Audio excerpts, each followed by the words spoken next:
अस्सलामुअलैकुम। Horror stories के एक न्यू एपिसोड के साथ मैं हूं मज़हर मलिक। कैसे हैं आप लोग? उम्मीद है खैरियत से होंगे। आज मैं आपको जो कहानी सुनाने जा रहा हूं,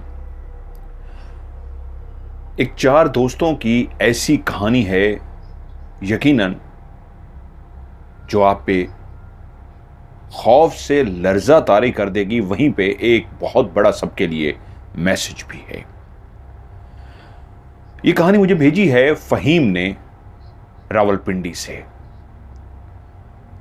फ़हीम कहते हैं, आपकी ये स्टोरीज़ कुछ ज़्यादा अरसा नहीं हुआ मुझे सुनते हुए, यूँ समझिए मैंने आपकी 2-3 ही कहानियाँ सुनी होंगी कि उसके बाद फिर मैं आपको ये कहानी भेज रहा हूँ।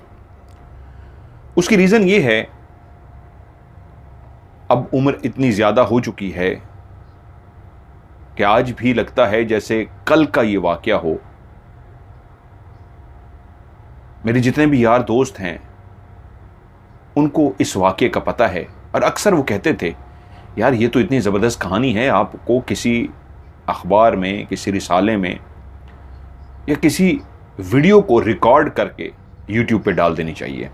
लेकिन मैं कहता था नहीं। लेकिन जब आपकी कहानी मुझे कि एक दोस्त ने सेंड की, उसने भी अभी रिसेंटली सुननी शुरू की है, तो कहता है यार इस बंदे का मज़ा लेकर देखो, कहानी ऐसे सुनाता है कि बंदा, मंजर कशी ऐसी होती है, बंदा इसमें खो सा जाता है। जब मैंने आपकी कहानी सुनी तो फिर मैंने फ़ैसला किया, जो इतने सालों से ये कहानी मेरे सीने में है, ये मैं आपको भेज देता हूँ। क्योंकि आप जिस अंदाज़ में सुनाते हैं, मैंने भी आपकी 2-3 कहानियाँ सुनते ही अंदाज़ा हो गया कि वाकई मैं भी उस कहानी के अंदर इस अंदाज़ में खो गया जैसे सब कुछ मेरी आंखों के सामने हो रहा है। तो मैंने फ़ैसला किया, ठीक है, मैं आपके हवाले कर रहा हूँ, अगर आप इस काबिल समझें तो इस कहानी को सुना दीजिएगा। ये कहानी है 4 दोस्तों की, जिनके नाम हैं शिराज, फ़हीम, ज़ुबैर और दानियाल। ये कहते हैं कि हम रावलपिंडी के एक ऐसे इलाके में रहते थे जो सब बड़े बड़े घरों पर मुश्तमिल था। एक ऐसी गली, एक रोड, मेन सड़क तो नहीं, एक हाउसिंग सोसाइटी के बीच में गुजरती हुई रोड। उस रोड पे आप जैसे ही ऊपर की तरफ, ज़रा चढ़ाई की तरफ चढ़ते, तो एक खुली सी गली थी। उस गली के अंदर जैसे ही दाखिल होते तो दोनों तरफ घर बने हुए थे, आगे जाकर ये गली बंद होती थी। और हम 4 दोस्त इसी गली में ही रहते थे। छोटे छोटे थे तो हमारी आपस में दोस्ती हो गई थी। शिराज, फ़हीम, ज़ुबैर और दानियाल, जिसको हम प्यार से दानी कहते थे, वहीं हम खेलते, वहीं हम शरारतें करते, उसी गली के अंदर हम क्रिकेट खेलते और गपशप करते। यहां तक कि दानियाल अपनी फैमिली के साथ यूके चला गया। लेकिन वो ये कह के गया था कि मैं तुम लोगों को कभी नहीं भूल सकता, मैं हमेशा तुम्हारे पास मिलने के लिए आता रहूंगा। शिराज एक बहुत बड़े बाप का बेटा था। उसके बाप को गाड़ियों का शौक था, और ये शौक शिराज के अंदर भी बाद में मुंतकिल हुआ। उसको भी महंगी और रंग बिरंगी गाड़ियां रखने का शौक था। मिजाज तकरीबन सबके मिलते थे, लेकिन फ़हीम इन दोस्तों में एक ऐसा लड़का था जो कम गो था, बहुत ज़्यादा बातूनी नहीं था, बहुत ज़्यादा शरारती नहीं था, बहुत ज़्यादा लड़ने झगड़ने वाला नहीं था। शिराज और ज़ुबैर ये तो हर वक्त लड़ने के लिए तैयार होते। दानियाल भी उनका साथ देता। बचपन में हमारी साथ वाले गली के जो लड़के थे उनसे कई लड़ाइयाँ हुई थीं, उसमें शिराज और ज़ुबैर आगे आगे होते और दानियाल भी उनका साथ देता। लेकिन फ़हीम ऐसा एक लड़का था उन दोस्तों में जो उनको छुड़वाने की कोशिश करता, उनको मना करता, यार लड़ाई मत करो।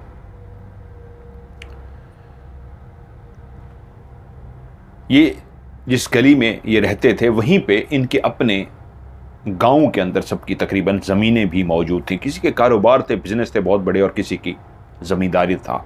शिराज उन लोगों में से था जिनका पीछे बहुत बड़ी ज़मीनें थी, और एक किस्म के ये चौधरी थे वहां के। शिराज को शिकार का भी बहुत शौक था। उसने काफी अपने पास बंदूकें रखी हुई थी। वो जब चकवाल वाली साइड पे अपने आबाई गांव जाता तो उसके पास नौकर चाकर मुलाजिम होते, तो वो उनको साथ लेकर शिकार के लिए निकलता और वो काफ़ी ज़्यादा शिकार लेकर आता। वो अक्सर बातों में बढ़ा चढ़ा कर पेश करता। जब वो अपने शिकार के किस्से कहानियाँ सुनाता तो हम दोस्त जानते थे कि हाँ, उसने शिकार तो किया है, लेकिन हम उसको कहते थे यार तू बहुत छोड़ू है, तू बड़ी बड़ी छोड़ता है। कई दफ़ा वो ज़्यादा ही बढ़ा चढ़ा कर पेश कर जाता। वक्त गुजरता रहा, हम जवान हो गए, सारे यंग थे। अब आपके पास सबके पास अपनी अपनी गाड़ियाँ थीं। ज़िंदगी बहुत ज़बरदस्त गुजर रही थी। दानियाल, जिसको हम दानी प्यार से कहते थे, वो अक्सर मिलने के लिए आता था। इस दफ़ा दानी काफ़ी लंबे अरसे बाद आ रहा था। हम भी उससे मिलने के लिए बेचैन थे और उसने आने से पहले ही हमसे प्रोग्राम बनाया था कि यार मुझे ना इस दफ़ा किले देखनी है। पाकिस्तान के अंदर जितने भी किले बने हुए हैं जो बादशाहों के दौर के, मैंने उनको देखना है। हमने कहा यार प्रोग्राम बना लेंगे, लाहौर चले जाएंगे, मुल्तान में भी है और एक किला ड्रावड़ भी है। मुख्तलिफ ऐसे किला का जिक्र हुआ कि ठीक है हम इस दफ़ा का ट्रिप रखेंगे। इस तरह का पहले से ही हमारा डिसाइड हो गया। दानी पहुंच गया और यूं हम 4 दोस्त पहले लाहौर गए। लाहौर का किला हमने देखा। जब दानी हमारे पास पहुंचा तो उसने बताया कि उसने बाहर जाके बाहर के जो किले देखे हैं और उनके अंदर जो मंजर कशी उसने की हमारे सामने, तो हमारे अंदर भी इंटरेस्ट पैदा हुआ कि हम भी चलें ये फोर्ट देखते हैं। हम लाहौर पहुंचे। वहां पे हमने एक बेहतरीन 5 स्टार होटल बुक कराया चारों दोस्तों ने, और सबसे पहला हमारा टारगेट था कि हम किला देखने के लिए जाएंगे। जब लाहौर किला को हम देखने के लिए गए तो हमें इतना पता था कि वहाँ पे मकामी जो गार्ड वगैरह, चौकीदार वगैरह होते हैं और कुछ स्याह टाइप फिर रहे होते हैं, गाइड करने वाले, स्याह कह रहा हूँ, जो गाइड करने वाले फिर रहे होते हैं। अगर उनको कुछ ज़्यादा ही पैसे पकड़ा दिए जाएं तो आपको वो ऐसी जगह भी दिखा देते हैं जो दूसरों के लिए वो नहीं खोलते। हम दोस्तों ने भी एक ऐसे ही गाइड को पकड़ा और उसे कहा कि हमें एक इसका चप्पा चप्पा देखना है और तुमने पैसों की परवाह नहीं करनी। हमने शुरू में ही उसके पैसे इस तरह हाथ में रखे कि वो खुश हो गया कि आप बेफिक्र हो जाइए, मैं आपको ऐसा किला दिखाऊंगा जो इससे पहले किसी ने नहीं आपको दिखाया होगा। सामने बना हुआ किला जिसके ऊपर नीचे बादशाहों के कमरे थे, वो सारी जगह थी, वो हमें डिटेल के साथ दिखाता रहा। वो पत्थर जो कीमती और नायाब पत्थर बादशाह की रिहाइश पे लगे हुए थे। बहुत सारे लोगों ने लाहौर का किला देखा होगा, मैंने भी देखा है। शीश महल जो बना हुआ है वो बादशाह की रिहाइश था। बादशाह अपनी मलका के साथ उसी शीश महल में रहता था और आज भी आसार मौजूद हैं सारी उसके मेन दरवाजे की तरफ। दरवाजा तो नहीं है, वो जो एक मेहराब टाइप बनी हुई है उसके अंदर पत्थर लगे हुए थे, इंतहाई कीमती नायाब किस्म के, जो बाद में उतार लिए गए मुख्तलिफ अदवार में। उसकी तारीख में तो मैं नहीं जाऊंगा, लेकिन तारीख ये बताती है मुख्तलिफ अदवार में जो हमले हुए उसमें उन पत्थरों को वहाँ से हटा दिया गया, उतार कर। मैंने जो तारीख अच्छी तरीके मुझे नहीं पता, इसलिए मैं कहता हूँ उन्हें कबर अंग्रेज़ या जो भी थे वो उतार कर ले गए। हम सारा उस किले को विजिट करते करते उसने कहा अब आइए मैं आपको एक ऐसी जगह दिखाता हूँ जहाँ पे कोई भी नहीं जानता। उसने किसी को बुलाया, कुछ पैसे उसको दिए और उसने हमारे लिए ताला खोल दिया। ये जगह जब उन्होंने लिखी है कहानी में, मैं उसको नहीं बताऊंगा क्योंकि मैंने भी ये जगह देखी हुई है। उस जगह पर उन्होंने कहा एक दरवाज़ा था जो बाहर नज़र नहीं आता था, दरवाज़ा है, लेकिन उसका जब ताला खोला गया तो पता लगा कि ये तो ओपन होता है। जब हम उस दरवाजे के अंदर दाखिल हुए तो वो वाकई एक ऐसी जगह थी जो सबकी नज़रों से ओझल थी। किले के बिल्कुल नीचे बना हुआ एक ऐसा तहखाना तो नहीं कह सकते, पूरा सिस्टम था जहाँ पे बादशाह बैठता था, छुपता था। जब लोगों की नज़रों से ओझल होना चाहता था तो उसने बताया गाइड ने कि बादशाह यहाँ आ जाता था और लोग समझते थे बादशाह नहीं है। और वहाँ पे कुछ कमरे जो बने हुए थे वो इतने हवादार और इतने ठंडे थे, लेकिन सब तारीकी में डूबा हुआ था। उस जगह पे दाखिल होते ही पहला जो आपको एक झटका लगता है, एक खौफ आपकी इस तरह जिस्म के रोंगटों को खड़े कर देता है कि उसके अंदर एक अपनी हैबत, एक खौफ सा मौजूद है। वो इतना घुप अंधेरा है उसके अंदर, ऐसे लगता है जैसे आप किसी और जहान में आ गए हैं। ये बात सही कही उन्होंने। मैं और एक मेरा दोस्त यूके से आया था, मैं भी उसको जब लेके गया था उस जगह के अंदर, तो वो एक इतना खौफ था कि उसने कहा था यार आप साथ ना होते तो हम शायद अंदर ना आ सकते।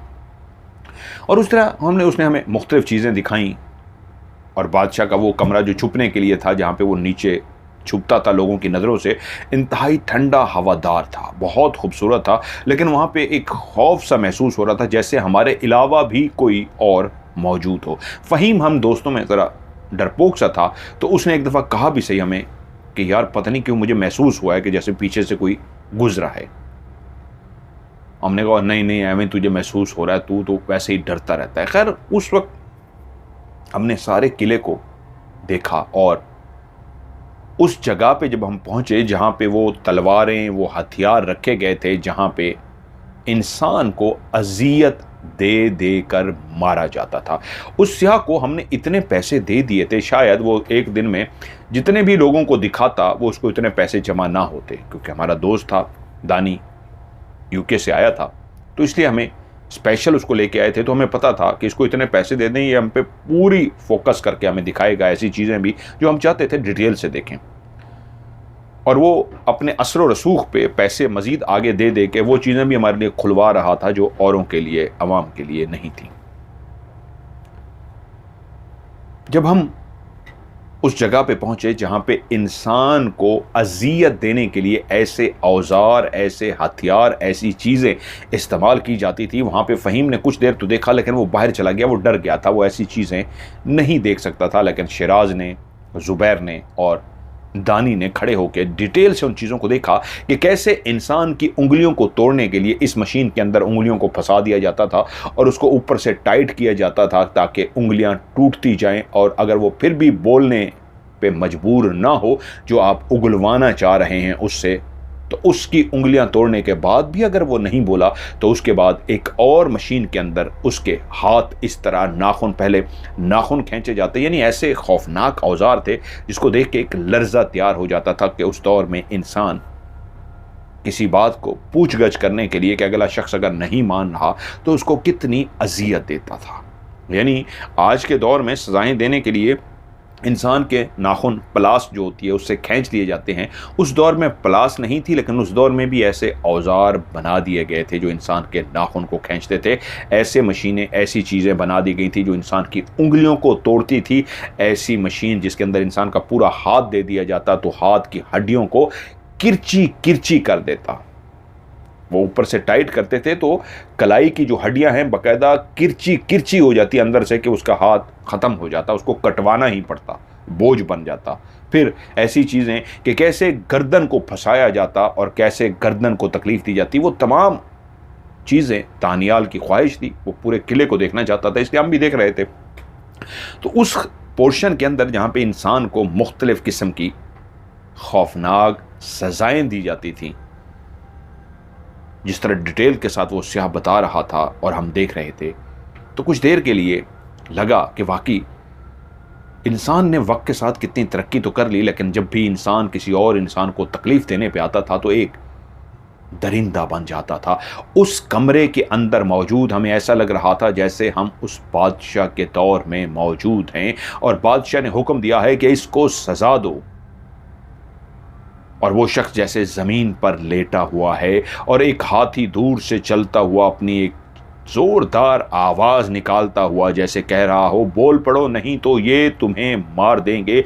और ज़मीन पे बंधा हुआ वो शख्स देख रहा है, अभी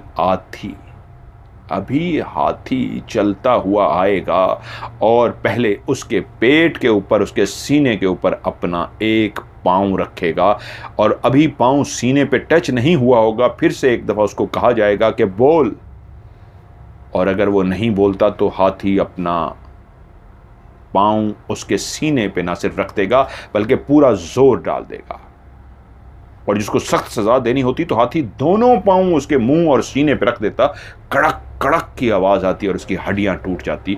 ये सब कुछ वो हमें खड़ा बता रहा था, वो गाइड जिसको हमने हायर किया था, कि ये सिर्फ खाली ये औजार इस्तेमाल नहीं होते थे, कैसे हाथियों के साथ इंसान की हड्डियों को तोड़ा जाता था। और उसने बताया कि कैसे किसी को इससे भी खौफनाक सज़ा देनी होती तो उसके पाँव को बांध दिया जाता, उसके हाथों को बांध दिया जाता, और एक तरफ वो बंधे हुए पाँव जिसका एक सिरा हाथी के पाँव के साथ बंधा होता और जो हाथ उसके बंधे होते थे उसका दूसरा सिरा दूसरे हाथी के साथ बंधा होता।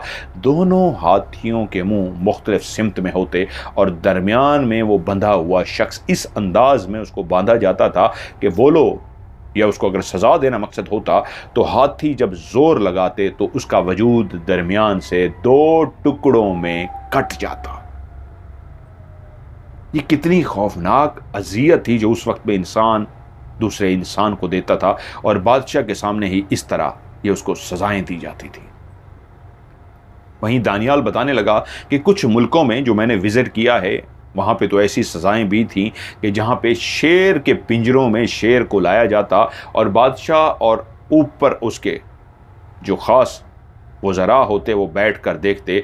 नीचे एक बहुत बड़ा मैदान होता जिसमें पिंजरे को खोल दिया जाता और उस शख्स को कहा जाता अपनी ज़िंदगी बचाने के लिए इस शेर से लड़ो, या शेर तुम्हें मार डालेगा या फिर तुम इस शेर को मार डालो। इंसान क्या कुछ करता था।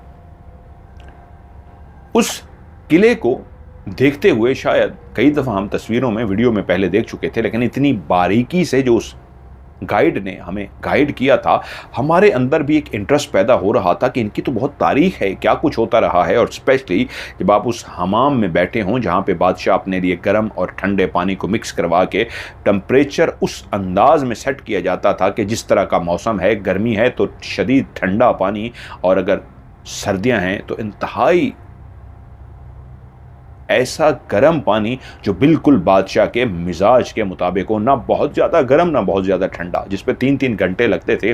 और उस जगह पे बैठ के हमने कुछ देर जब महसूस किया तो यकीन मानिए ऐसा महसूस हुआ कि अभी बादशाह एक शहाना लिबास पहन के आ रहा है, उसके पीछे मुलाजमें खादमाएँ और बहुत सारे लोग चलते हुए आ रहे हैं, उन्होंने उसका लिबास उतारा है और वो चलते हुए अंदर की तरफ गए हैं और वो नहाने लगा है। ये सब फील एक महसूस हो रही थी। खैर उसके बाद हमारा भी इंटरेस्ट पैदा हुआ। अब हमें पता लगा दानी को क्यों शौक चढ़ा है। आते ही उसने फरमाइश कर दी थी। खैर हमने उस किले को देखा, कुछ लाहौर घूमे फिरे, वापस चले गए और कुछ दिनों के बाद प्रोग्राम बनाना था कि हमने मुल्तान और उसके बाद उसने स्पेशल कहा था किला ड्रावड़ जाना है। चोलिस्तान एक ऐसा किला जिसको मैं भी कुछ आपको कहानियाँ सुना चुका हूँ, मैं वहाँ पे राज प्रोग्राम की रिकॉर्डिंग कर चुका हूँ। एक ऐसे किले की कहानी जो रेत के बीचों बीच ऐसी जगह पे बनाया गया था कि जब मैंने खुद भी पहली दफ़ा देखा था तो जब आप बिल्कुल उसके करीब पहुंच जाते हैं तो आपको नज़र आता है वो रहा किला, वरना दूर दूर से, वरना एक रेत, दूर दूर तक फैली हुई रेत। उस रेत के अंदर अगर आप किसी इमारत को बना देते हैं वो तो इमारत दूर से ही नज़र आ जाएगी क्योंकि हर तरफ रेत ही रेत होगी। वाहिद एक इमारत वहाँ खड़ी होगी, लेकिन उसको ऐसी जगह पे बनाया गया था जहाँ दूर से देखने पे वो किला नज़र ही नहीं आता, आप उसको ढूंढ ही नहीं सकते जब तक आप उसके करीब ना पहुँच जाएं। जैसे उसके सर पे पहुँचते हैं तो रहते हैं वो ये रहा इतना बड़ा किला। ऐसी जगह का इंतखाब किया गया था उसके लिए। और रेत के अंदर जहाँ पे मट्टी, पानी और उस दौर में जो एक मटेरियल इस्तेमाल होता था, दालें इस्तेमाल होती थी ईंट को ईंट से जोड़ने के लिए, इतनी दूर से मंगवाने के लिए जिस तरह उस किले को एक फ़ौज खड़ी की गई थी, पूरी फ़ौज हाथों से एक ईंट को पकड़ के आगे पकड़ाती थी, फिर ईंट को पकड़ के हाथ पकड़ाती थी। इसी तरह तमाम मटेरियल जो उस किले के अंदर इस्तेमाल हुआ है इतना ज़्यादा, वो इसी तरह हाथों से ही पहुँचाया गया है, जिसकी दीवारें इतनी मोटी हैं, इतनी चौड़ी हैं कि बैक वक्त 4 घोड़े उनके ऊपर चल सकते हैं। इतना चौड़ी दीवारें हैं उसके और इतनी ऊंची दीवारें कि ऊपर देखने के लिए आपको गर्दन बिल्कुल ऊपर करनी पड़ती है। मुल्तान का हमने किला देखा, वो कुछ इतना ख़ास नहीं था, लेकिन जब हम किला ड्रावड़ का प्रोग्राम बना रहे थे तो वहाँ उस किले में प्रोग्राम ये बना था कि वहाँ पे सरकारी गेस्ट हाउस जो है वो उसकी डेट्स लेना मुश्किल होता है, आपको एक ताल्लुक़ से लेना होता है। तो वहाँ पे एक सरकारी गेस्ट हाउस मौजूद है जो एक बेहतरीन बिल्डिंग है। मैंने भी जब राज किया था उसी बिल्डिंग में जाके स्टे करता था जो वो बता रहे हैं कहानी में। लेकिन दानियाल का कहना ये था कि हम 2-3 रातें जब तक हमारा दिल करेगा हम रहेंगे, ज़रूरी नहीं है हम गेस्ट हाउस के अंदर रहें, हमारा सामान सब कुछ वहीं पे होगा, लेकिन हम उस किले के अंदर कैंप लगा कर रहेंगे। उसको कैंपिंग का जिस तरह शौक़ था, यहाँ अमेरिका, यूरोप, बरतानिया में तो ये लोग बहुत ज़्यादा करते हैं कि अपने कैंप जो बिल्कुल फोल्ड हो जाते हैं और आप निकाल के कैंप लगाते हैं और उसमें रात को आप वक्त गुजारते हैं। तो वहाँ पे हमारा कैंपिंग का प्रोग्राम था। 2 गाड़ियों में हम 4 दोस्त किला ड्रावड़ पहुँच गए। पहले से ही फ़ोन हमने करा दिए थे, गेस्ट हाउस हमारे लिए बुक हो गया था।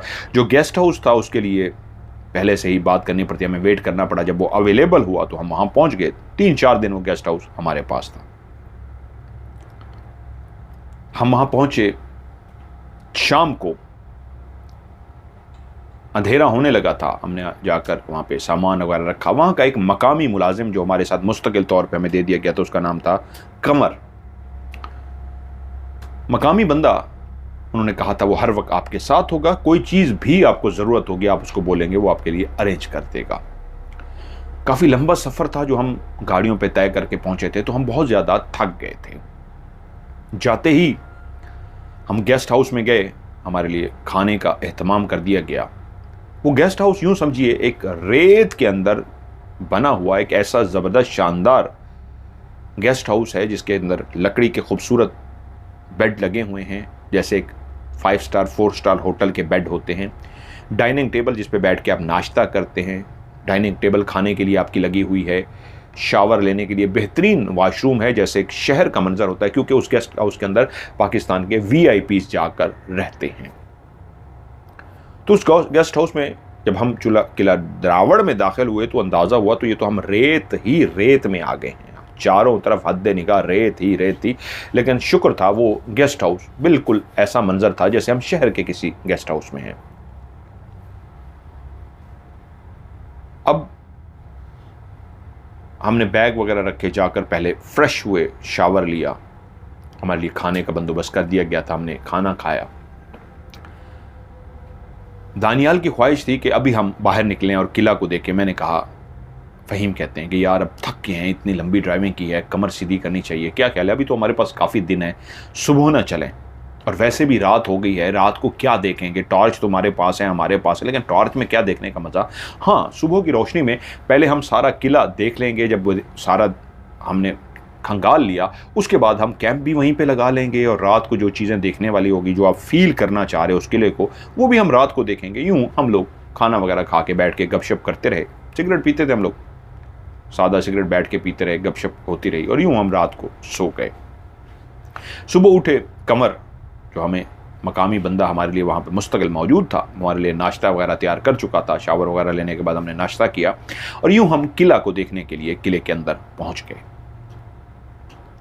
वाकई दानियाल कहता है कि जितने मैंने किले देखे थे, ऐसा खूबसूरत इतना बड़ा किला मैंने नहीं देखा था। असल में हकीकत में जो किला था ये ज़ेरे ज़मीन है, ऊपर कुछ भी नहीं है। ऊपर सिर्फ तकरीबन 10-15, 8-10, मुझे सही याद नहीं है, पहले की बात है, कमरे बने हुए हैं जो सरकारी मुलाजिम वहाँ पे बैठ के काम वगैरह करते थे। और उससे पहले बादशाह का एक कमरा बना हुआ है जिसकी नक्श जो हैं, जो दरो दीवार हैं, बताते हैं ये बादशाह का रूम है। और फांसी घाट बना हुआ है, जेल जहाँ पे कैद किया जाता था, लेकिन फ़ौज और ज़्यादा जेल खाने जो हैं वो ज़ेर ज़मीन है। वहाँ पे भी वो जो मकामी बंदा था, जब हम उस किले के अंदर दाखिल हुए तो उसने हमें बताया कि ये रहा फांसी घाट। वो शुरू में आप दाखिल होते ही लेफ़्ट साइड पे बना हुआ है, जो टूट फूट का शिकार है, कि यहाँ पे जो भी कैदी होता था, जो भी मुजरिम होता था, जिसको सज़ा देना मकसद होता था, उसको इस फांसी घाट पे लाया जाता और उसको रस्सा गले में डाल के लटका दिया जाता। हमने पूछा कितने लोगों को लटकाया गया होगा। वो हंस पड़ा और बोला, ये तो मैं नहीं जानता, लेकिन इतना हमारे बुजुर्ग बताते हैं, बहुत ज़्यादा, आपकी सोच से भी ज़्यादा। हमने कहा सैकड़ों को, उसने कहा नहीं, हज़ारों की तादाद में, हज़ारों की तादाद में यहाँ पे इंसानों को लटकाया गया है। तो दानियाल बोला, फिर तो उनकी रूहें भी भटकती होंगी यहाँ पे। तो वो मुलाजिम बोला, ये तो मैं नहीं जानता, हम रात को बहुत कम आते हैं, हो सकता है उनकी रूहें भटकती हों। तो शेराज बोला, अगर भटकती हैं तो कोई बात नहीं, हम भी मिल लेंगे, इतनी दूर से मिलने के लिए आए हैं, हमारी भी दुआ सलाम हो जाएगी उनके साथ। यूँ उस फांसी घाट से निकल के मुख्तलिफ जगहों को देखते हुए, कैसे कमरे कुछ बने हुए हैं जिनके अंदर सिपाही असला लेकर बैठते थे, देखते थे।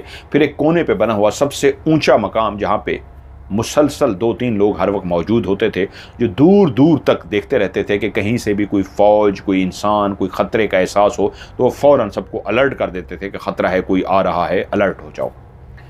फिर इसी तरह टूटे हुए जेल खाने जहाँ आज भी सलाखें मौजूद हैं जिनके पीछे इंसानों को कैद किया जाता था, और उन सलाखों को देखते हुए दोनों तरफ बनी हुई लेफ़्ट और राइट जेलें बनी हुई हैं, उनके बीच में एक रास्ता सा है, और उन जेलों को देख के लगता है इंसान उस वक्त भी इतनी मजबूत जो दीवारें बना चुका था, उन जेलों की दीवारों को इतना मजबूत बनाया गया था कि इंसान कोशिश भी कर ले तो वहां से आज़ाद ना हो सके। जो ईंटें बनाई गई थीं, उनको जो जोड़ा गया था वो उस वक्त जो दाल खाने वाली दालें हैं कुछ, उनके साथ जोड़ा जाता था, जो इतनी मजबूत होती थी, जिस बुनियाद पे वो किला आज भी वहीं पे मौजूद है। अब तो बहुत से मुख्तलिफ मटीरियल आ गए हैं, सीमेंट तो बहुत पहले था, अब तो इससे भी मजीद वो आ गए हैं। वहीं से दाखिल हो के हम बादशाह के कमरे में गए। एक ठंडा शानदार बादशाह का कमरा था, और उस बादशाह के कमरे से होते राहदारी सी थी। उस राहदारी के आगे हम दाखिल हुए तो मुख्तलिफ कमरे बनाए गए थे, जिसको वो गाइड हमें, वो वहाँ का मकामी बंदा हमें बता रहा था कमर, कि यहाँ पे सरकारी क्वार्टर थे, जो सरकार के काम होते थे यहाँ पे किया जाता था। और उसके बाद वो हमें लेकर उधर पहुँचा जहाँ से किले का रास्ता नीचे की तरफ जाता है। जैसे ही हम नीचे दाखिल हुए तो एक सीढ़ियाँ सी बनी हुई थी। जब ये वो कहानी मैं सुन रहा था, मुझे वो सब कुछ याद आ रहा था जो मैंने इस किले में वक्त गुजारा है। मैंने इसी तरह किले को देखा हुआ है और कई दफ़ा देखा हुआ है।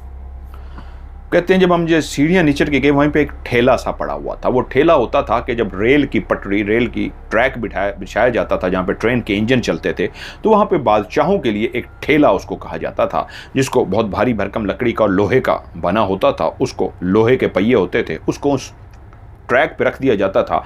मुलाजिम धक्का लगाते थे पीछे से, या घोड़ों से खींचा जाता था, और बादशाह उस पे सवार होके एक किले से दूसरे किले तक पहुंचते थे। किला ड्रावड़ के बारे में कहा जाता है कि इसका 32 किलों से ऐसे ज़ेरे ज़मीन राब्ता था। तारीख क्या कहती है मैं इसके ऊपर कुछ गारंटी से आपको नहीं बता सकता, लेकिन सुनने में यही आया है कि इसका काफ़ी ज़्यादा ज़ेरे ज़मीन एक ट्रैक के ज़रिए, ट्रेन के ट्रैक के ज़रिए काफ़ी किले से राब्ता था। यहाँ तक कि वो कहते हैं ये नीचे जो ये रास्ता है ये इंडिया तक भी जाता था। जब हम नीचे दाखिल हुए तो वो मकामी शख्स ही हमें नीचे लेकर जा सकता था, क्योंकि नीचे ऐसी भूल भुलैयाँ और ऐसा खौफ है कि दिन को भी दिल की धड़कन तेज़ हो जाती है और बहुत ज़्यादा डर लगता है। एक कमरे के अंदर जब आप दाखिल हों तो रास्ते से रास्ता निकलता जाता है और सब रास्ते एक जैसे हैं, और जब आप आगे की तरफ बढ़ रहे होते हैं तो आप किसी एक रास्ते में दाखिल होकर दूसरे कमरे के दरवाजे से निकल के तीसरे में पहुंच जाएं तो फिर आपके लिए ये मुश्किल हो जाता है सिमत का तयन करना, ईस्ट वेस्ट यानी शुमाल जनूब मशरक मगरब किस तरफ है, आप किस तरफ रास्ते से आए थे और किस तरफ वापसी पे जाएं। तो इसलिए जब हम एक जगह पे दाखिल होने लगे तो वो कमर बोला कि आप ऐसा ना करें, अगर हम भूल गए तो मसला हो जाएगा। तो मैं सीधा सीधा आपको लेकर चलता हूँ, दिखाना मकसद है, आप सीधा सीधा ही देखिए। शिराज कहाँ मानने वाला था, फिर भी वो एक जगह पे अंदर घुस गया और 2-3 दरवाजे भी अंदर घुस गया तो एकदम से उसकी आवाज़ आई। उसने हमारे नाम पुकारने शुरू किए, आवाज़ गूंज रही थी और हम उसको आवाज़ से बता रहे थे यहाँ हैं, हम यहाँ हैं। वो भूल चुका था, वो बहादुर था लेकिन रास्ता भूल चुका था। उसको समझ लग गया था कि ऐसी भूल भुलैयाँ हैं जहाँ पे वाकई उसने सही कहा था, जाना मुश्किल है। खैर वो हम तक आवाज़ का तयन करते हुए किस सिम से आवाज़ आ रही है, इस तरफ आ जाओ, हम रोशनी भी मार रहे थे, दिन का टाइम था, वो आ गया और हम नीचे वाला एक पूरा मंजर देख चुके। उसके बाद हम ऊपर आ गए। मैं फिर से कहूँगा, जब मैं इस कहानी को सुन रहा था मुझे डॉन याद आ गया। हम उसको डॉन कहते थे, उसका नाम क्या था, डॉन। वो और मैं कैमरा लेके नीचे गए थे और हम लोग भी रास्ता भूल गए थे, रात का टाइम है मुझे याद है। फिर हमने एक मतलब बड़ी मुश्किलों से निकले थे, पाँव की सिमत का लगा के। वो बहुत खौफनाक भूल बने हैं, रात के टाइम कोई मुश्किल से ही अंदर जाएगा। हम लोग राज करने के लिए नीचे गए थे। उसके बाद गाइड हमारे साथ ऊपर रहा, हम सारा किला देख चुके थे और फैसला हुआ कि रात को हम यहाँ पे कैंप वगैरह लगाएंगे और यहीं इसके दरमियान में, जहाँ पे एक बिल्कुल सेंटर में उसके किले के तोप भी रखी हुई है, इधर इसके करीब हम कैंप लगा के रात को गपशप करेंगे, खाना शाना भी यहीं पे खाएंगे। मकामी बंदे से हमने कह दिया था कि भाई हमने ये करना है, तो उसने कहा जी हो जाएगा, 2-3 मैं बंदे अपने साथ लगा लूँगा, आपका सामान यहाँ पर आ जाएगा। हमने सारा दिन गुजारा। जब शाम हो गई तो जो मुलाजिम थे, हम गाड़ियां लेकर आ गए अपनी गेस्ट हाउस से, किले के बाहर खड़ी कर दी। कैंप का सारा सामान वो उतार कर लेके आ गए थे। हमने जगह बता दी थी कि यहाँ पे 2 कैंप लगा दिए जाएं, 2 में प्रोग्राम था, 2-2 हम दोस्त रहेंगे। हम लोग किले की एक दीवार पर चढ़कर बैठे हुए थे और बातें कर रहे थे, हम सिगरेट पी रहे थे। दानियाल बता रहा था कि इस किले को देखते हुए उसकी क्या फीलिंग है, क्योंकि उसने कई किले और मुल्कों के भी देख रखे थे और हम उससे कहानी सुन रहे थे कि तुमने 2 किले पहले देखे हैं, मुल्तान का, लाहौर का, किला ड्रावड भी, आगे भी हमारा इरादा है, तो क्या फ़र्क है? तो वो बता रहा था नहीं, दरो दीवार ही चेंज है, उनका डिज़ाइन ही चेंज है, उनकी फील ही चेंज है। वो इस तरह की बातें सुना रहा था, हम सिगरेट पी रहे थे कि वहीं पे एकदम से फ़हीम ने पीछे का मंजर देखा। जिस दीवार पे हम चढ़ के बैठे हुए थे, अभी अंधेरा नहीं हुआ था, बस अंधेरा होने ही वाला था, लेकिन नीचे का मंजर नजर आ रहा था। उसने नीचे झांक के देखा तो एक बिल्ली जो काली स्याह थी, उसका एक छोटा सा बच्चा उसके साथ खेल रहा था। जैसे ही उसने इस मंजर को देखा तो हमें इशारा उसने किया, फ़हीम ने ये मंज़र देखा तो उसने हमें इशारा किया। फ़हीम को इस तरह के मंज़र हमेशा अच्छे लगते थे। उसने नीचे की तरफ देखा तो बिल्ली अपने बच्चे के साथ इस तरह खेल रही थी जैसे उसको सिखा रही हो कि हमला कैसे करते हैं, ताव पेज कैसे लगाते हैं, दाव पेज लगाने के तरीके सिखा रही हो, और बच्चे को ऐसे गिरा देती। बच्चा माँ के साथ अटकेलियाँ कर रहा था, शरारतें कर रहा था। हम सारे अपनी बातों को छोड़ के उस मंज़र से ऐसा लुत्फ़ अंदोज़ होना शुरू हो गए कि कितना खूबसूरत मंजर है। एक छोटा सा उसका बच्चा था, काला स्याह, और बिल्ली उसके साथ शरारतें कर रही थी, खेल रही थी, मां थी। तो इतनी देर में शिराज बोला, मैं तुम्हें शोल दिखाता हूं। हमने कहा क्या? उसने पास ही उठा और पड़ा हुआ एक पत्थर उठाया। जुबैर और शिराज ये दोनों ही जहां बहादुर थे, अक्सर इनके बीच में नोक झोंक भी होती रहती थी, कभी कभी लड़ाई भी हो जाती थी, लेकिन दोस्त थे, फिर सुलह हो जाती थी। जुबैर उससे बोला, ओए क्या कर रहा है? क्योंकि फ़हीम भी लड़ने वाला नहीं था, छुड़वाने वालों में से था। दानियाल वैसे मेहमान था, वो भी बोल पड़ा, हाँ यार शिराज क्या कर रहा है? यार कह रहा है चुप करो ना, एक देखो तो सही, मैं तुम्हें दिखाता हूं। उसने क्या किया, पत्थर अपने हाथ में पकड़ा। हमने कहा यार बता तो सही, करने क्या लगा? उसने कहा मैं ना पत्थर इनके साइड पे फेंकूंगा, बिल्ली डर जाएगी, देखना ऐसे झटका मारेगी। इसका बच्चा तो खैर नहीं डरेगा, उसको क्या पता, बिल्ली देखना डरती कैसे है। ओ यार उसको लग ना जाए। हमने कहा ओ लगेगा कहां से, मैं साइड पे फेंकूंगा। उसने पत्थर हाथ में पकड़ा और जैसे फेंकने लगा तो फिर से उसको दानियाल ने कहा यार ध्यान से ना कर, लग गया गलत हो जाएगा। कह रहा है यार मैं शिकारी हूं, मेरा निशाना कभी खता नहीं जाता, तू जानता है ना, मैंने तुझे बताया है मैंने कितने शिकार कर रखे हैं और कभी मेरा निशाना खता नहीं गया, देखना सही निशाने पे मारूंगा। उसने जैसे ही ऊपर से पत्थर फेंका, उसी वक्त वो छोटा सा मासूम सा बिल्ली का बच्चा छलांग मारी और उसी लम्हे वो इस तरह साइड पे हुआ कि समझ ही ना लगी, वो पत्थर सीधा जाके उसके सर में लग गया। छोटा पत्थर होता तो उनको भी पता नहीं लगता, क्योंकि काफी बड़ा पत्थर सा था जो उसने, ईंट का टुकड़ा सा था जो उसने उठा के फेंका था। उसके भी वहमो गुमान में नहीं था कि वो टुकड़ा सीधा बिल्ली के बच्चे के सर में लगेगा। जैसे उसके सर में लगा, बच्चा तड़पना शुरू हो गया। बिल्ली ने एक जोरदार चीख मारी और बच्चे के करीब चली गई।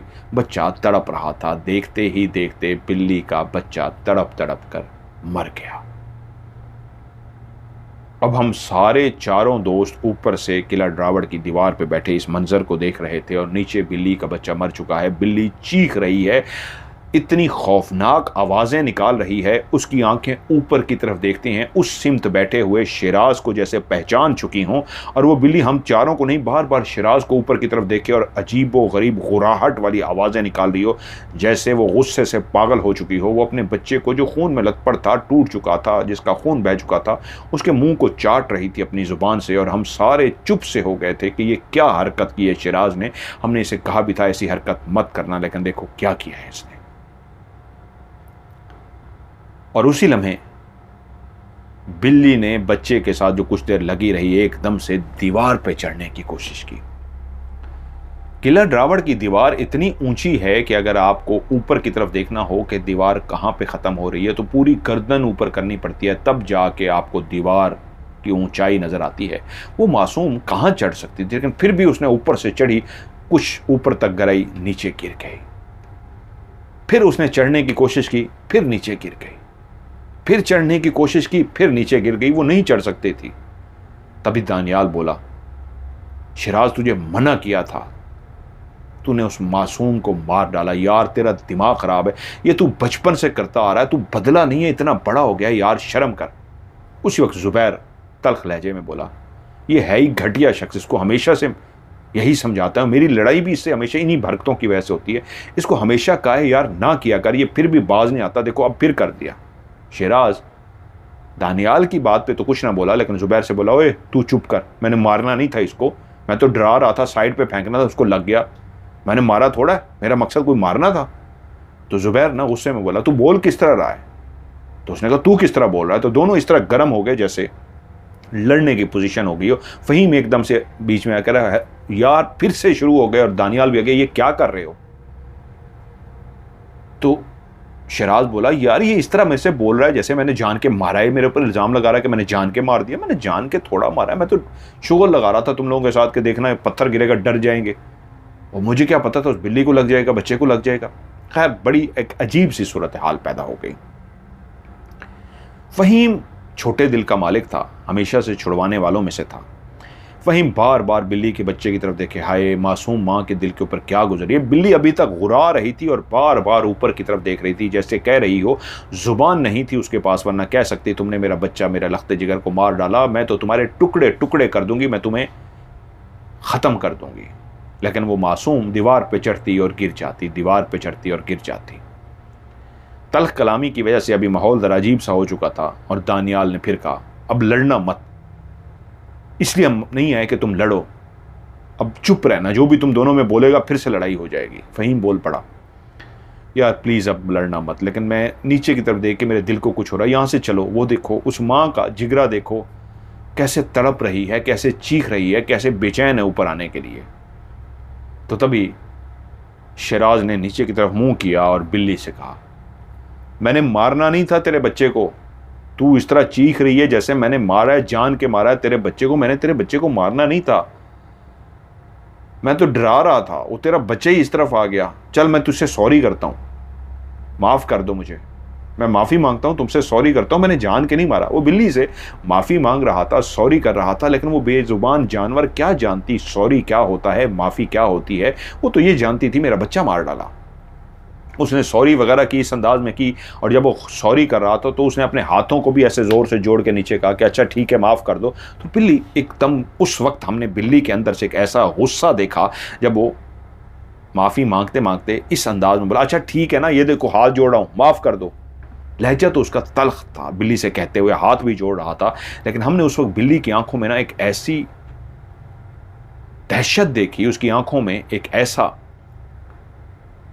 खौफनाकी देखी जैसे बदले की आग में ऐसी भड़क चुकी हो। उसके हाथ बांधने पे वो कह रही हो, तो रुक मैं तुझे बताती हूं।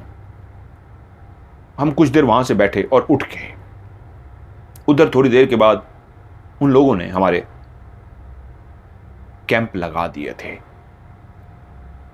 आज रात हमने वहीं पे गुजारनी थी, लेकिन उस मंजर से, जो बिल्ली का मंजर था, सबके दिल अजीब हो गए थे सिवाय शिराज के। शिराज और जुबैर की जो तल्ख कलामी भी हुई थी, वो भी हम समझ रहे थे दोस्ती अच्छा नहीं हुआ। दानियाल ने मूड ठीक करने के लिए कहा, अच्छा यार अब रात का खाना यहीं पे खाएंगे, और मैं ना रात को टार्च लेके इस किले को रात की तारीकी में देखूंगा। कि फांसी घाट पे क्या होता है रात को, क्या वाहे की यहाँ पे रूहें भटकती हैं, उधर जहाँ पे जेलें हैं क्या वहाँ पे भी किसी की आवाज़ें, किसी की साया, किसी की रूहें भटकती हैं, हमजाद भटकते हैं, या नीचे क्या होता है, कौन जाएगा मेरे साथ? तो उसी वक्त शिराज ने अपना हाथ ऊपर कर दिया, मैं जाऊंगा तेरे साथ। जुबैर और फ़हीम चुप रहे। दानियाल बोला तुम लोग नहीं जाओगे? जुबैर बोला नहीं यार, मेरा तो दिल ही अजीब सा हो गया, मैं डरने वाले में से नहीं हूँ, डरता नहीं हूँ, लेकिन फ़हीम तू जाएगा? फ़हीम ने कहा नहीं यार, मैं रात को नहीं जा सकता, तुम लोग जानते हो मैं डरता हूँ। तो जुबैर बोला यार ये डरेगा, या तो इसको भी कहो ये चले, फिर तो मैं चलता हूँ। अब मसला ये, मैं इसको छोड़ दिया तो ये अकेला पीछे कैसे बैठेगा? शिराज फिर से बोल पड़ा, हाँ तू उसका सहारा ले रहा है, फट्टू तो तू है, तू तो डरता है ना, फट्टू जो ठहरा। जुबैर एकदम फिर गुस्से में आ गया, फिर तू बकवास कर रहा है। फिर उनके बीच में एक तल कलामी होने लगी। दानियाल बीच में आ गया, यार क्या हो गया, अब ये लड़ोगे इस बात पे? जुबैर ने कहा मैं डरता नहीं हूं, मैं सिर्फ ये चाह रहा हूं फ़हीम क्या करेगा, मुझे पता है फ़हीम नहीं देख सकता, बचपन का दोस्त है हमारा। तो फिर खैर मुश्किलों से बात रफा दफा हुई, हमने रात का खाना खाया, तकरीबन रात के शायद 11 या 12 का टाइम होगा, सही याद नहीं है। दानियाल कहता है चलो यार हम विजिट करते हैं। फ़हीम और जुबैर ने प्रोग्राम बनाया कि वो एक कैंप में रहेंगे, शिराज और दानियाल एक कैंप में, क्योंकि शिराज की और दानियाल की बन नहीं रही थी, इसलिए उन दोनों को अलग रखना था। हम सबके पास टार्च थी, 4 टार्च थी, एक 5वीं टार्च जो कंवर मुलाजिम था उसके पास भी थी। उसने रात को कह दिया था कि जी आपको किसी चीज़ की ज़रूरत होगी मैं आपको पहुंचा के चला जाऊंगा, मैं यहाँ पे रात को नहीं रहूँगा। मकामी वहाँ पे कई घर बने हुए थे, वहीं पे उसका घर था। हमने भी कह दिया था हाँ ठीक है, वो रात को रिस्क नहीं लेना चाहता था। उसने कहा था कि यहाँ पे जंगली जानवर भी आपको नज़र आएंगे, यहाँ पे भेड़िए भी हैं और कुछ जानवर लोमड़ियाँ भी हैं और गीदड़ भी हैं, वो आपको नज़र आ सकते हैं। तो उसके लिए पहले ही हमने एहतमाम कर दिया था। शिराज अपना पिस्तौल जो लाइसेंस याफ्ता था वो साथ ले आया था, और वो ज़रूरत भी थी क्योंकि आप एक ऐसे किले के अंदर रात को वक्त गुजारने जा रहे थे जहाँ पे कुछ भी हो सकता था। और शिराज ये रखता था असला अपने साथ। तो शिराज ने अपने साथ रख लिया था कि टेंशन मत लो, मैं देख लूँगा। शिराज और दानियाल खैमों से निकले, फांसी घाट की तरफ गए। अब वो दोनों रात के उस पहर जहां आसमान पे सितारे चमक रहे थे, सारी दुनिया वहां पे सो रही थी, और किले के इर्द गिर्द फैली हुई रेत जो दूर दूर तक फैली हुई थी, उस रेत के अंदर एक ठंडक का सा एहसास सा था। और वो दोनों अपनी टार्च को जलाए उस टूटी फूटी इमारत के सामने जो एक फांसी घाट था, जहाँ पे इंसान को फांसी पे लटकाया जाता था। जैसे ही उसके गले के अंदर वो रस्सा डाला जाता और झटका लगता था और उसकी बॉडी नीचे, उसका जिस्म झूल जाता नीचे, तो उसके जिस्म से रूह परवाज कर जाती, लेकिन कुछ लम्हे उसका जिस्म वहाँ पे तड़पता था।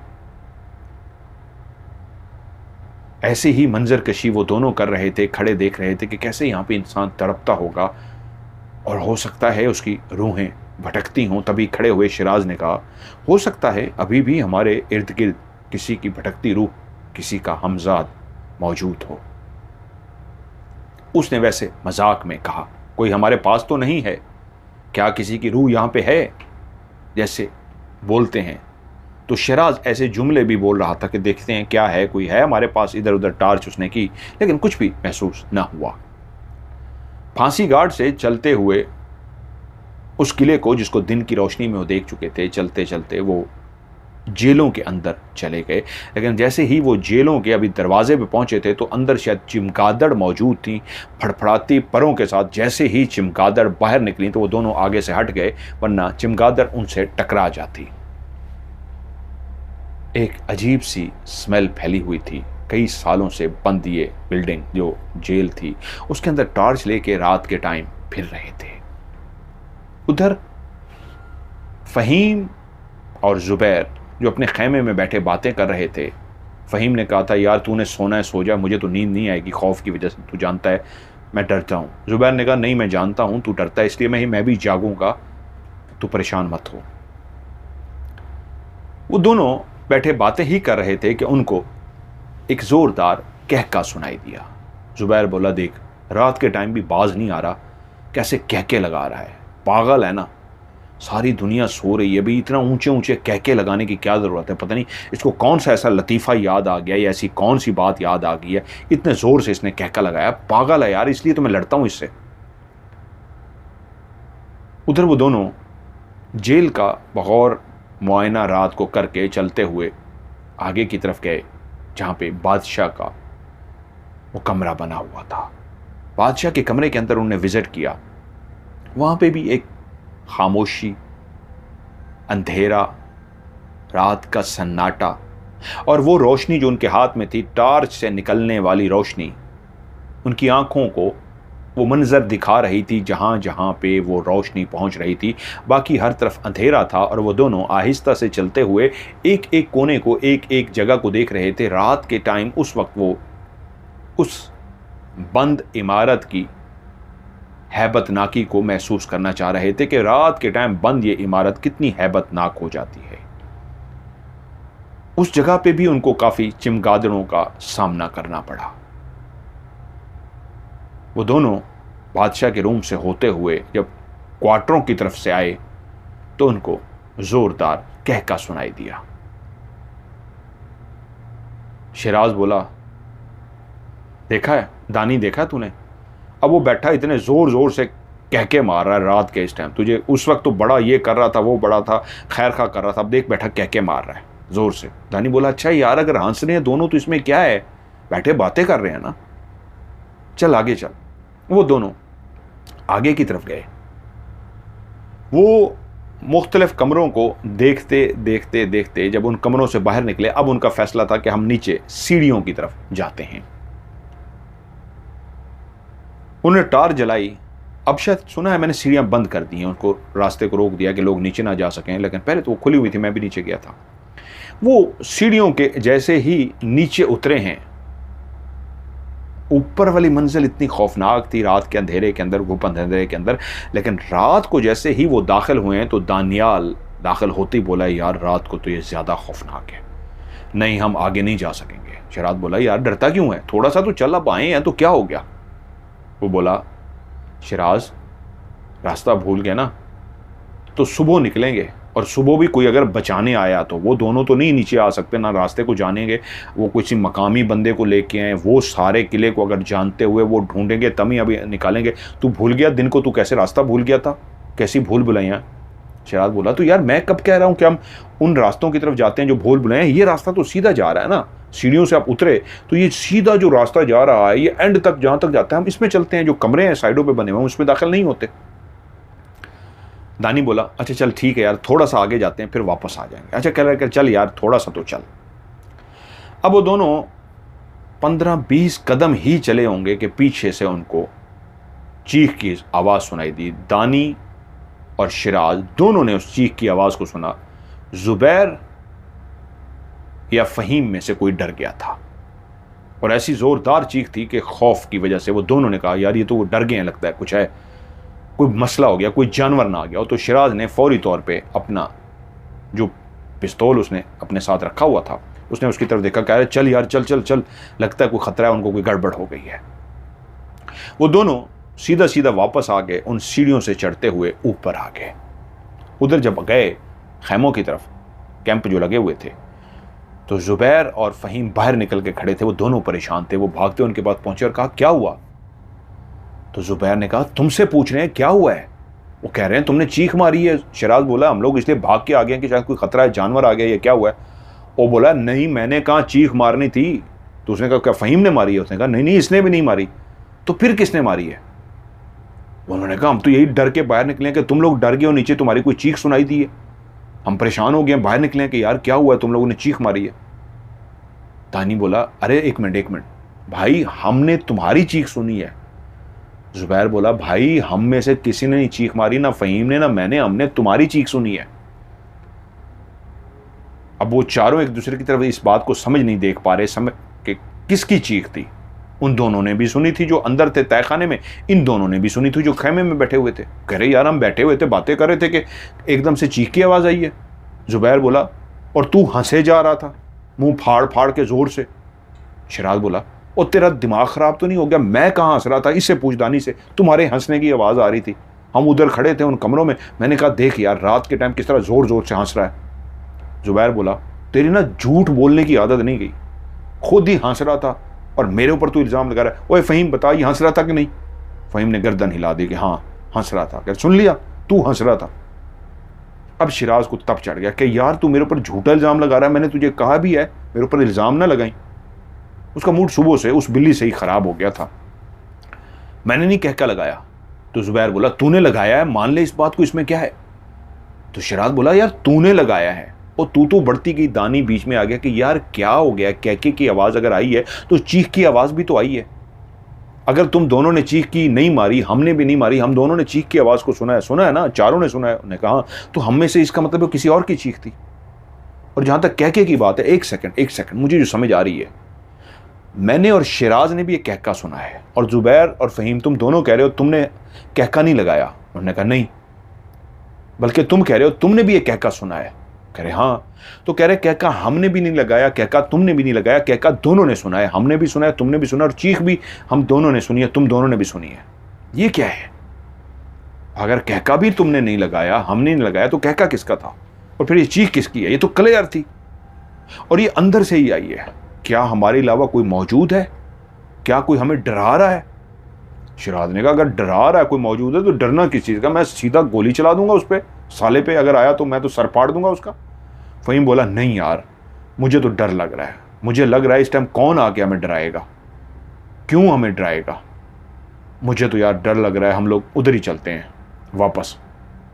यहाँ रात रहने की बजाय ना, नींद वैसे भी खौफ से नहीं आनी, उधर ही चलते हैं गेस्ट हाउस में। वो शिराज बुलाओ क्यों फ़हीम तू डर रहा है? डरने की क्या जरूरत है, हम इंजॉय करने के लिए आए हैं, यहीं पे रहेंगे। ऐसी की तैसी कोई कह के मार रहा है, डरा रहा है, आ जाए सामने। अब तो हम जा रहे हैं, हम जान के यहीं रहेंगे, हम देखेंगे कौन है जो हमें डरा रहा है, ऐसा हाथम खा आ गया जो हमें डरा रहा है। शिराज अड़ने वालों में से था, उसने अटल फैसला कर दिया कि दानी हम उधर नहीं जाएंगे यार, रात इधर रहेंगे, यहीं फ़न करेंगे। अब हम नीचे नहीं जाते, छोड़ नीचे को, यहीं बैठते हैं, इंजॉय करते हैं। दानी भी मान गया, जैसे कहा चलो ठीक है यार डरो मत, अब हम यहीं बैठते हैं और इधर उधर नहीं जाते। जुबैर का भी यही कहना था, हाँ यार आज रात तो गुजार लें फ़हीम, कोई बात नहीं, हम तेरे साथ हैं, उधर कल सो लेंगे, आज इधर गुजारते हैं। इन चारों ने कहा सोने का जब दिल करेगा कैंप में चले जाएंगे, अभी बाहर बैठते हैं। हम लोग चारों बाहर बैठ गए। हम लोग बातें करना शुरू हो गए। बातें करते करते एकदम फ़हीम की निगाह पड़ी। फ़हीम ने कहा यार वो देखो सामने, जिस तरफ वो जेलें बनी हुई थी ना, उस तरफ दो लाल सुर्ख बड़ी बड़ी आंखें चमक रही थी। जैसे ही उसने उन आंखों की तरफ देखा तो उन बाकी तीनों को मुतवज्जो किया, तो हम तीनों ने भी मुड़ के देखा तो वाकई उस तरफ बड़ी बड़ी आंखें थीं और वो आंखें हमें घूर रही थीं। फ़हीम डर गया एकदम से। शिराज बहादुर था, एकदम से खड़ा हो गया, ओए हिलना नहीं, तुम लोग इधर बैठो। शिकारी था, शिकार करता था, जब वो चकवाल जाता था तो हमेशा इस तरह काम करता रहता। कहता है कोई जानवर है, तुम लोगों ने हिलना नहीं है, इधर ही बैठो।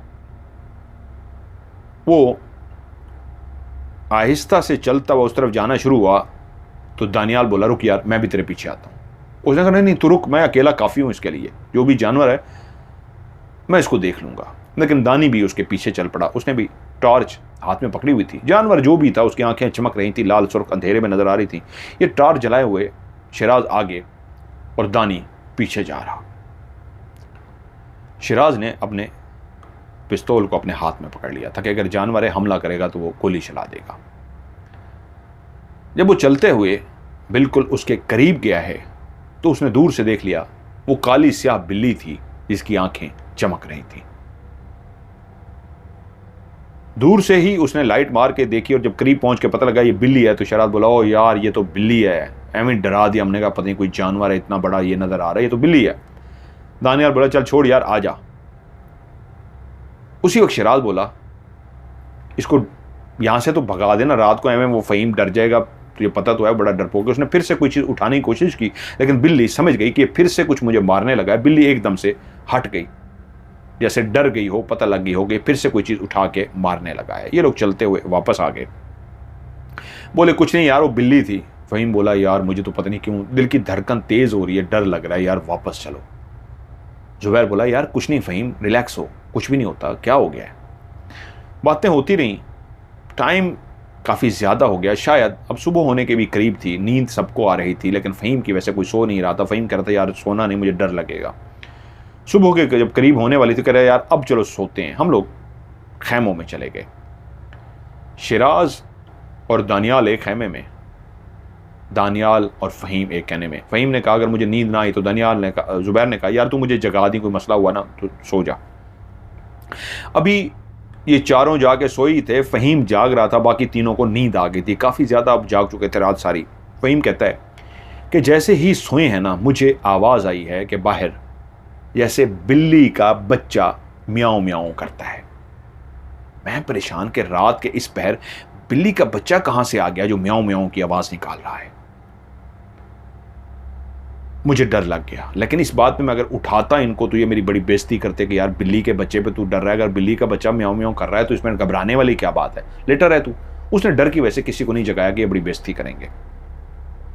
थोड़ी देर गुजरी है कि उसको खैमे के बाहर पंजों की आवाज़ आई है, जैसे जानवर बिल्ली या बिल्ली का बच्चा पंजे मार रहा हो। उसी खैमे में जहाँ पे दानियाल, जिस खैमे में फ़हीम और ज़ुबैर सोए हुए थे, बाहर पंजे मारने की आवाज़ आई है।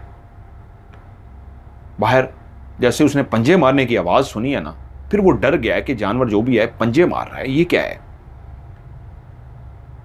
उसी वक्त ना वो लेटा तो रहा है पंजों की आवाज़ों की वजह से, लेकिन वो कह रहा है मैं डरा हुआ था कि एकदम से बाहर उसी लम्हे बिल्ली ने जोर सी चीख मारी है, जैसे बिल्लियां लड़ती हैं और एक जोरदार चीख मारती हैं। ऐसे ही उसने एक जोरदार चीख मारी है और उस खैमे को फाड़ने की कोशिश की है जिस खैमे के अंदर शिराज सो रहा था।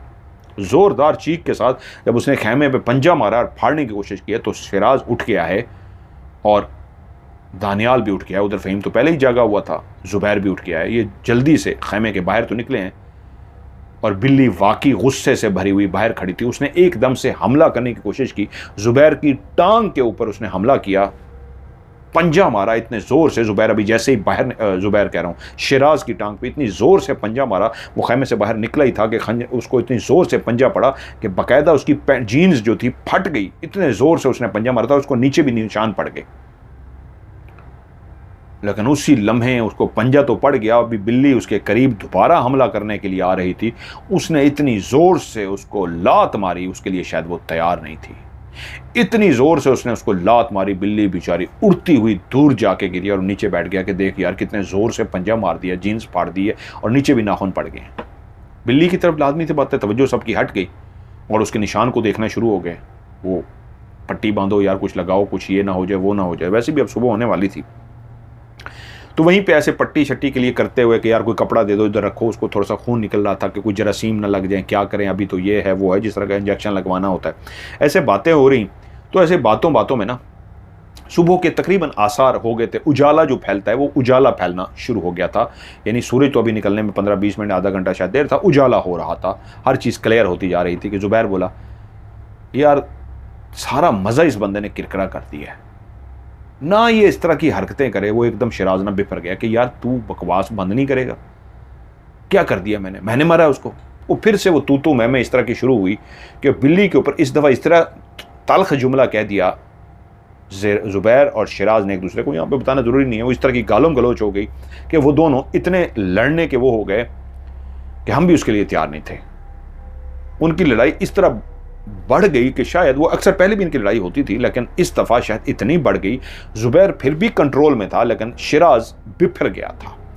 शिराज इतना बिफरता नहीं था, इतना गुस्सा नहीं करता था, लेकिन इस दफ़ा लगा पता नहीं कहाँ से उसके अंदर इतना गुस्सा आ गया, वो पागल हुए जा रहा था। दानियाल भी उसका कह रहा है ए शिराज मत कर, तू ज़्यादा कर रहा है, फिर दानी भी तप जाएगा, ना कर। शिराज बढ़ता गया, यहाँ तक कि बात इतनी बढ़ गई उन्होंने एक दूसरे को धक्के दे दिए। जैसे ही एक दूसरे को धक्के दिए ना, शिराज ने पिस्तौल निकाल लिया। जैसे ही शिराज ने पिस्तौल निकाला, उसको उसके ऊपर तान लिया कि अब तू मेरे आगे आया ना, मैं तुझे गोली मार दूंगा। शिराज ऐसा कभी नहीं था, शिराज ऐसी हरकत कभी नहीं कर सकता था। ज़ुबैर बचपन का हमारा यार था, गालम गलोच के हद तक लड़ना झगड़ना था, लेकिन ये हरकत हमें शिराज से हम सोच भी नहीं सकते थे। हम सारे परेशान, शिराज को क्या हो गया है। अभी हम शिराज की तरफ लपक ही रहते कि इससे छीन सकें, इससे रोक सकें कि यार क्या हो गया है कि एकदम से जो उसने पिस्तौल को इस अंदाज में पकड़ लिया था जो उसका मकसद डराना था, उसको इस तरह लोड करके कि भाई मैं देख गोली चढ़ा दिया, तुझे मार दूंगा, अब ना ही, क्योंकि गालों गलोच बड़ी गलीज हो गई थी। कहां से बिल्ली ने छलांग मारी और उसी लम्हे उसने इतनी जोर से शिराज की कमर पे आके अटैक किया, ये किसी के वहमो गुमान में भी नहीं था। जिसको उसने बिल्ली को फेंक दिया था वो कहां गई हमें उस तरफ ध्यान ही नहीं था। बिल्ली ने इतने जोर से उसको आके पंजा मारा उसकी कमर पे, इतने जोर से कि उसके मुंह से चीख तो निकली लेकिन उसके हाथ से गोली चल गई। गोली सीधी सामने खड़े हुए जुबैर के बाजू में लग गई। शुक्र है खुदा का उसके सीने में नहीं लगी, उसका निशाना तो इस तरह उसके सीने की तरफ था, लेकिन जैसे ही बिल्ली ने पीछे से अटैक किया उसके ऊपर तो वो इस तरह हुआ है कि उसका हाथ हिला है, गोली भी चली और उसके कंधे के साथ बाजू में लग गई। जुबैर जमीन पर गिर गया और उधर बिल्ली जिसने इतने जोर से उसको पंजा मारा था, इतने जोर से कि वो लहूलुहान हो गया, तो उसके पीछे खून निकल आया था, वो मुड़ा है और बिल्ली फिर से उस पर हमला करने के लिए तैयार थी। इतने गुस्से में थी, उसके आसार बताते थे कि वो उसका मुंह नोच डालेगी, उसकी आंखें निकाल देगी। वो मुड़ा है और उसने सीधा पिस्तौल का रुख बिल्ली की तरफ किया है, गोली चला दी है। बिल्ली बेचारी मासूम, उसको कहां पता था कि वो एक गोली का सामना कहां कर सकती है। उसको गोली लगने की देर थी, वो वहीं पे ढेर हो गई। और वहीं पे दोस्त जो पहले ही फिक्रमंद हो गए थे, भूल गए थे कि शिराज के हाथ में पिस्तौल है, वो बिल्ली को मार सकता है, वरना वो बचा लेते। वो तो असल में जुबैर की तरफ, दानियाल भी और फहीम भी जुबैर की तरफ लपके थे जिसको गोली लग गई थी और ज़मीन पे गिर गया था। और इतनी देर में उसने देख के इधर गोली चला दी थी। उन्होंने जब गोली की और आवाज़ सुनी तो उन्होंने, फहीम ने और दानियाल ने मुड़ के देखा तो बिल्ली को वो मार चुका था।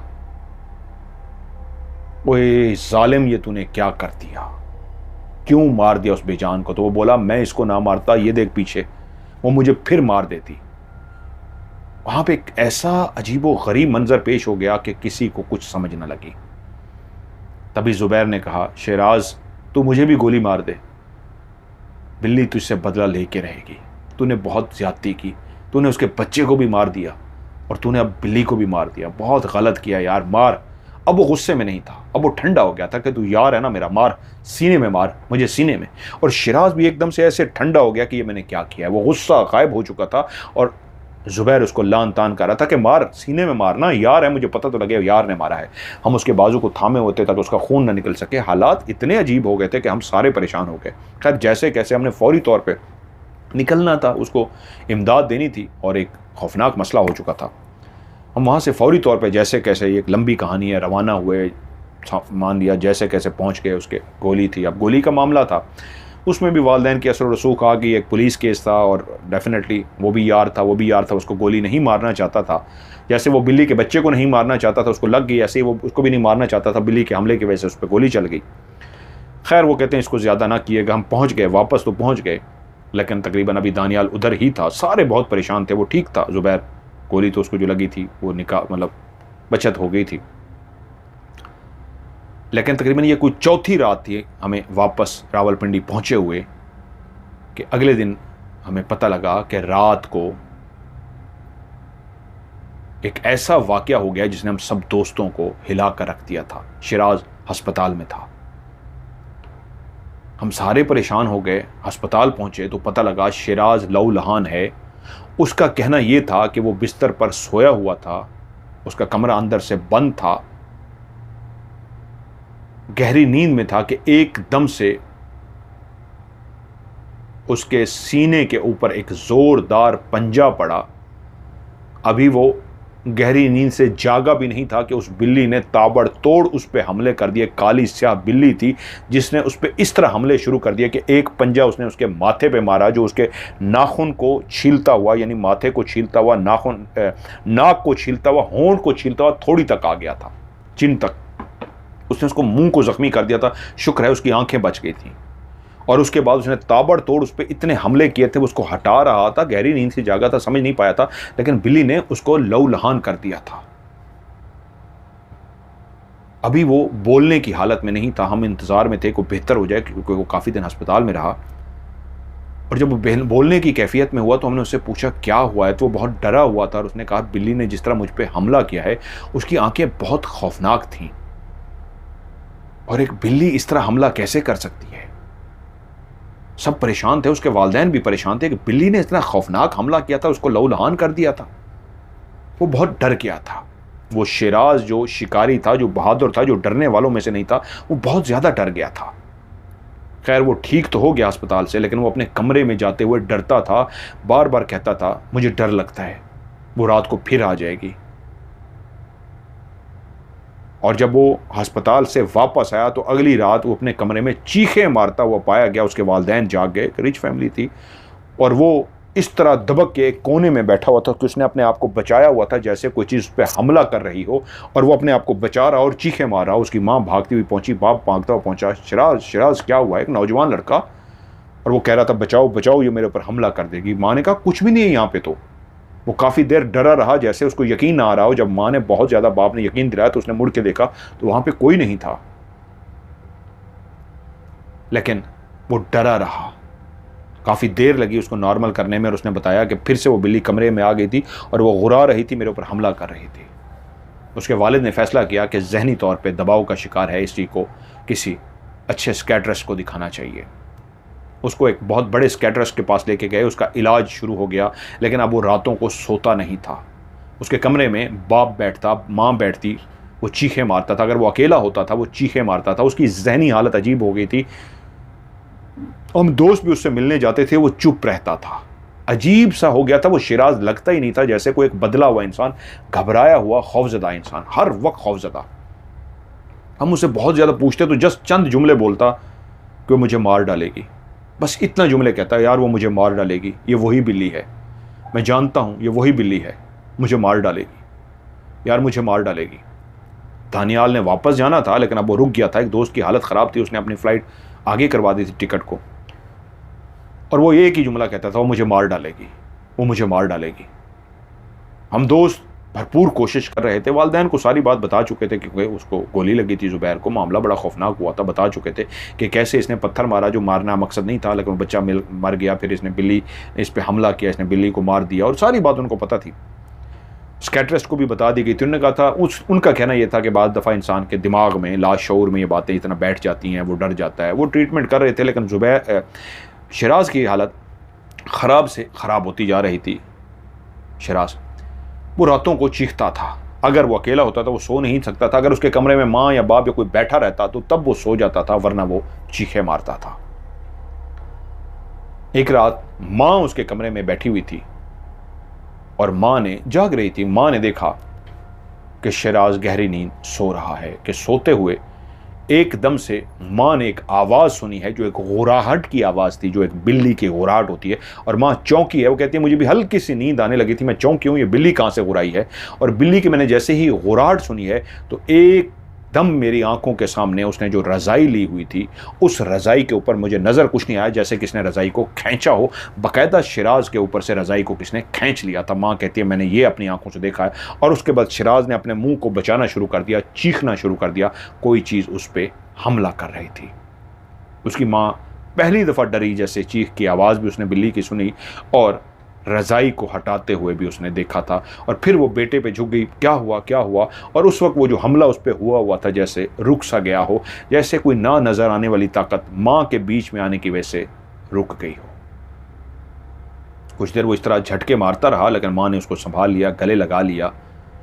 और अगले दिन फिर से वो डॉक्टर के पास पहुँचे, डॉक्टर को दिखाया, लेकिन उससे अगली रात कोई दोस्त नहीं जानता था। फिर से हम सारे दोस्त पहुंच गए, दानियाल भी, ज़ुबैर भी, फ़हीम भी, हम सब उससे बहुत ख्याल कर रहे थे, उसका ध्यान कर रहे थे। लेकिन वो रात उसके लिए एक भयानक रात थी। वो वॉशरूम में गया, घर पे माँ बाप उसका खाने पे इंतज़ार कर रहे थे। वो अपने कमरे के वॉशरूम में गया कि अभी आता है कि उनको गोली चलने की आवाज़ आई। वो भागते हुए अंदर गए तो शिराज ने अपने सर में गोली मार ली थी और उसका वजूद, जिसके अंदर से ताज़ा खून बहकर बाथरूम के फर्श को लाल कर चुका था, उसका वजूद ठंडा हो चुका था। उस गोली ने, जो सीधा उसने अपने दिमाग में मार के खुदकुशी की थी, उसको ठंडा कर दिया था। हमारा दोस्त शिराज इस दुनिया से जा चुका था। हम दोस्तों को इतला मिली तो भागते हुए हम लोग भी वहाँ पहुँच गए और अपने इस हालत में दोस्त को देखा तो चीखे मार के रोते रहे। उस लम्हे उसके साथ क्या हुआ था, क्यों वो बाथरूम में गया और उसने अपने आप को गोली मारी, कोई नहीं जानता था। लेकिन हमारा दोस्त हमसे दूर जा चुका था। दोस्त को दफना दिया गया। दानियाल कुछ दिन वहाँ रहा लेकिन वो वापस चला गया। लेकिन हम सारे दोस्त अजीब से हो गए। हम सबको नॉर्मल होने में कितना टाइम लग गया, लेकिन ज़िंदगी है, आखिर आप वापस लौट आते हैं ज़िंदगी की तरफ। हम लौट आए, लेकिन शिराज कभी भी हम भूल ना सके। आज हम सब की उम्र बहुत ज़्यादा हो चुकी है, शादीशुदा हैं, सबके बच्चे हैं, बूढ़े हो चुके हैं तकरीबन, लेकिन आज भी शिराज हम सबको बहुत याद आता है। वो सब मंजर याद आते हैं। ये कहानी कभी किसी को नहीं सुनाई थी, लेकिन आज आपको इसलिए भेजी है कि आपकी 2-3 कहानियां मैंने सुनी हैं तो मुझे नज़र आया है कि आपके पास अल्लाह ने इल्म भी दिया है, आप रूहानियत जानते हैं, क्योंकि मैंने आपके लाइव शोज़ भी देखे हैं, कहानियां 2-3 सुने हैं, लाइव शो भी देखे हैं। मदर साहब, मुझे आपसे पूछना है, ये क्या हुआ था? क्या बिल्ली ने ही मारा या उसको किसी और चीज़ ने मारा? मुझे इस सवाल का जवाब ज़रूर दीजिएगा। मैंने आज तक अपनी कहानी किसी को नहीं दी, आपके हवाले इसलिए की, अच्छी लगे तो सुना भी दीजिएगा और मेरे सवाल का जवाब ज़रूर दीजिएगा, वो क्या था।